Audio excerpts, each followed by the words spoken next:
I noticed that you were tweeting about Floyd Mayweather and Logan Paul. These guys are going to be fighting each other.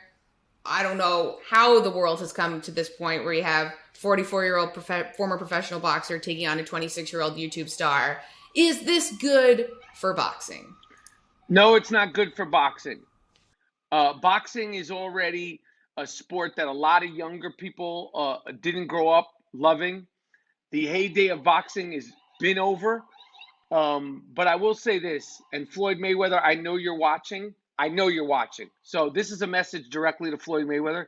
For every coulda, shoulda, woulda been a contender, for every Golden Gloves champion, every Golden Gloves loser, for your uncle, for your father, for every rope you skipped and heavy bag you punched, kick this guy's ass. It is such a disrespect to the sport of boxing, to every fighter that's been cheated out of money, who's been swindled out of money, who died broke, for every blow that Muhammad Ali and Joe Frazier took and gave each other. He has to kick his ass. And I know a lot of people don't like Floyd Mayweather. The irony of it is that the whole world, I hope, is going to be rooting for Floyd Mayweather. And this will end in an embarrassing fashion. So, yes, it's bad for boxing, but it's happening. We're all going to watch it. We could try to act like we're not, try to act like we're better than it. We all know that we're going to click that pay-per-view button on January 6th, which is a Sunday, which is bizarre. And hopefully this will end the shenanigans of the Paul brothers, who are snubbing and thubbing their nose. This guy's fighting one of the greatest boxers of all time. He's a YouTube guy.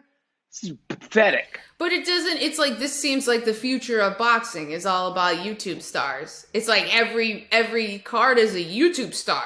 Because then the kids like it and they're like, oh, I'll watch. I want to see Logan Paul. They probably don't even know who Floyd Mayweather is. Good. So they should get introduced to Floyd Mayweather, and he should literally beat the crap. He should beat him back to YouTube. The Ben Askren thing, I was stupid enough to bet on Ben Askren versus Jake Paul. I didn't even know there were two of them. I thought they were the same person up until 3 months ago. I didn't know there was two of these guys. And the fact, like literally, for every Rocky Balboa, Raging Bull, every Jerry Quarry, every Apollo Creed, real, fake, or in between, he needs to do it for the sport of boxing and embarrass this guy. It's like saying you could beat Michael Jordan in a one-on-one. Like, Floyd Mayweather is like one of the greatest fighters of all time, and he's fighting this guy, Logan Paul. It's crazy. How do you know? It kind of is almost embarrassing for that Floyd would even agree to do this, but I mean, well, the only way to make it not embarrassing is take the money and beat the shit out of him. It's a double. And you know, Floyd gambles. We all know he's very open about gambling. I hope he bets a lot of money on himself and just humiliates him.